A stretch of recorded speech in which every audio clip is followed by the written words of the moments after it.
Let us imagine you waste $300 to fly to Düsseldorf, and then you see armies of homeless and ugly, totally functional buildings. And the easiest way is to fly from here, totally disappointed because the city didn't meet your expectations, which will be fair, but I think there is something more into it. I believe that we have two types of cities. The first type is a city that you can explore without any additional information, like Prague or Rome, for example. You can just fly to this place, walk through those narrow lanes, explore history, and that will be enough for you. But there is a second type, and those cities, they need some more effort from you into them for them to be interesting. I believe that when you have enough information, enough background for the place, if you know the history of the place, then it will be much more interesting for you. And Germany is filled with the second type cities because Germany was intensively bombed during the Second World War, and almost all really old, really interesting in terms of great architecture cities were completely destroyed. And Düsseldorf is obviously the second type city. You have to give some more effort into this exploration, and you have to know some additional information so you will be able to connect this city to other cities in Germany, to the whole German picture. And I will help you with this. I already had first video about some gardens and about this region, Little Tokyo, the only German-Japanese community. But in this part I will talk about the old city, the place that people visit the most time. That is maybe not that old as many other different old towns in German cities, though it is pretty nice to understand how this city developed through ages, how it went from unimportant village to a medieval city, then to residence of powerful rulers, and after that to the capital of German state North Rhine-Westphalia. So yes, make yourself a cup of tea and we'll talk about a history, not in a boring way, and I will give you this approach. How should you explore German cities?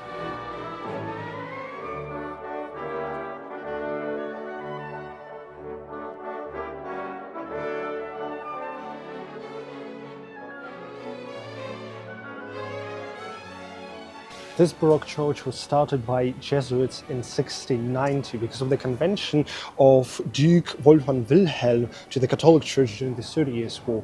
During this war, many German rulers changed their confession to get some more political benefits. So it seems like it was really important that this Duke joined the Catholic Church.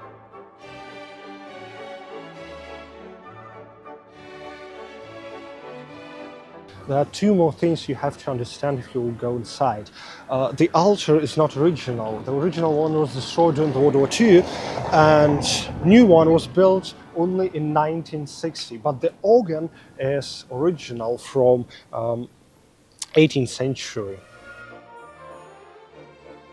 So many homeless on bikes. I hope they didn't steal them.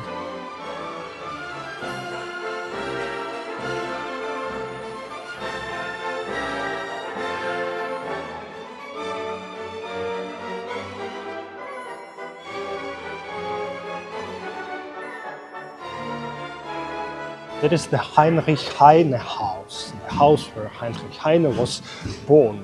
And he is a famous German poet, writer and critic.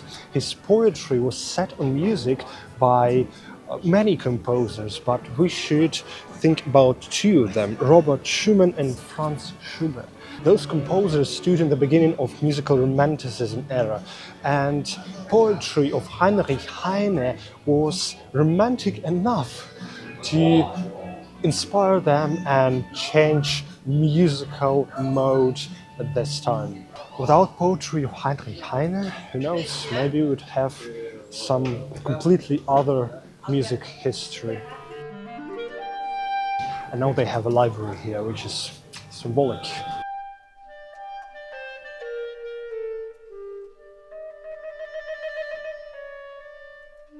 This is the monument we have to talk about. It is called Jan Wilhelm Reiter Denkmal. Reiter means the knight, Denkmal means the monument, and Basically, the name Jan Willem in High German dialect means Johann Wilhelm von der Pfalz. He's famous for his lavish court life and his devotion to the fine art. In Holy Roman Empire, which was a medieval analog of Germany, he was an elector, so he had a right to vote for an emperor, for a Holy Roman Emperor. And his dynasty is really old, important and famous in Germany. He comes from the dynasty of Wittelsbach. He was born and raised in Düsseldorf. Actually, their dynasty had a huge residence in Heidelberg, but unfortunately that residence was destroyed by French troops, and now he had to be raised in Düsseldorf. So he decided to make this city as his incredibly rich residence. That is exactly what I told you about in my previous video. I compared Dresden and Düsseldorf and their history, and basically that is the moment where local ruler invested lots of money into the city development. Unfortunately, when Jan Willem died, this expansion of Düsseldorf was stopped, and Jan Willem was buried in our previous church, so in St. Andreas. Like I previously said, he was a big fan of fine arts, so he made here a really big and rich gallery, which in German we call Gemäldegalerie, which basically means picture gallery, and that was one of the richest galleries, private galleries on the Rhine River.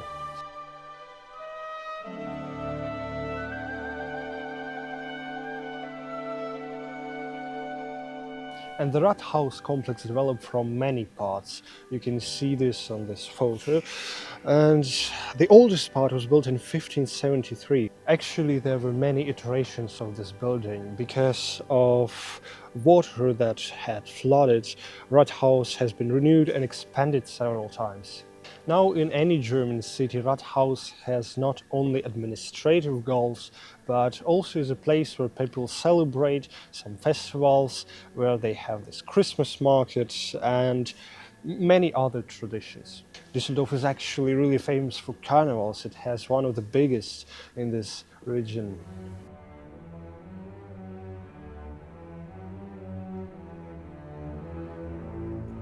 I remember here was a boat and they removed it, maybe because of the winter, but I assume they removed it forever, so there will be no boat anymore.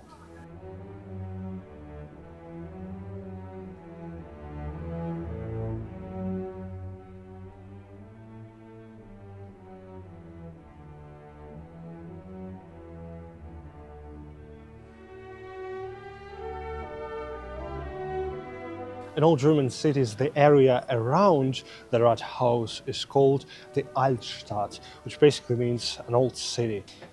And exactly this old city is largely known as the loneliest bar in the world. Why? Because that is the best place to taste the famous Altbier, which actually we can translate as an old beer, and different types of it. That's what people are basically doing here every day. You can see the tower. It is hidden in the fog, which is nice, I guess. On the other hand, I wanted to record something with the sun here. It seems like I have no chance of doing this.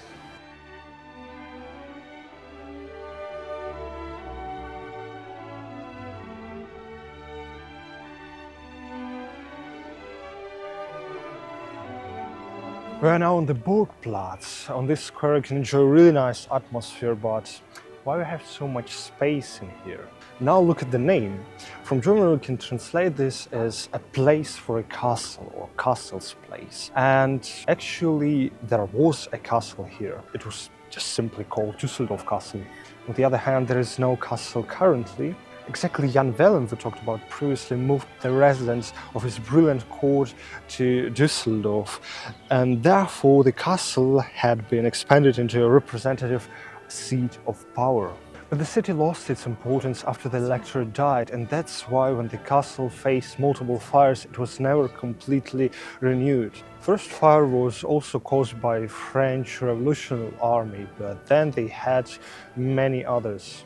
Part after part, the Schloss was demolished, and after the Second World War, it was removed completely. But actually, there is the only one thing survived after the 16th century castle, and that is this tower. That was a palace tower, but now we have here a museum of shipbuilding, trade, and travel with lots of models. I was in this museum and it has lots of interesting interactive exhibitions. So yeah, visit it.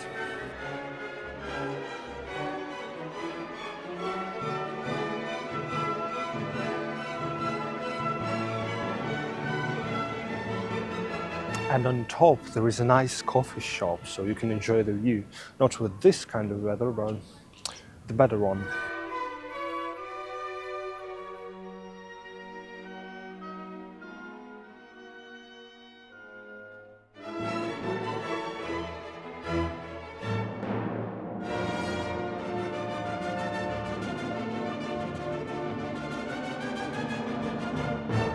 And now finally St. Lambertus. That is the oldest standing building, probably the oldest standing building in Düsseldorf. The church is a remarkable example of Lower Rhine brick Gothic style. And it was built in 1288, the same year when the city was founded. But now comes the most interesting part. This village went to the city status after the Battle of Worringen, where this Deuce village was on the side of Adolf V von Berg against the Archbishop of Köln. Adolf won the battle, and in gratitude he gave city rights to this tiny village. The city of Köln was not great with this idea because now they have potentially big competitor that can grow more because they are located on the Rhine River, which has lots of trading potential, and that may cause some problems for Köln people. But let's get back to the church. A month after they signed the document, the church was transformed to a monastery building. You can see this here very well. All those buildings around the church are actually part of this monastery building. But why the spire is twisted? In 1815, it was destroyed by a fire, and during the renovations, fresh and damp wood was used. The legend says that Adolf twisted the spire when he tried to uproot the church. During its long history, the church collected lots of art pieces and moniques of saints. Unfortunately, it is a bit dark in there, so I was not able to record this properly, but you should definitely go inside and see those interesting works.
Here's another evidence of my words. That is a monument called Staatserhebungsmonument and can be translated as the city founding monument.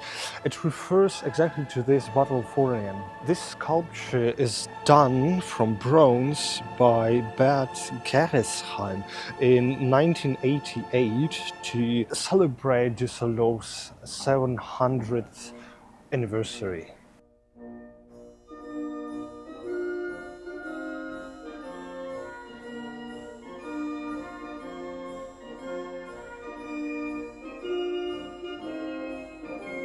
So that was the old town. Of course, that is not everything. We have a new part of Düsseldorf, this part exactly, and that will be our team in the third video. I recommend you to subscribe not to miss this third video. Also, you should watch the first one if you didn't see this. And please leave like and comment so I will know that this content is interesting for you. I'll see you in the third part.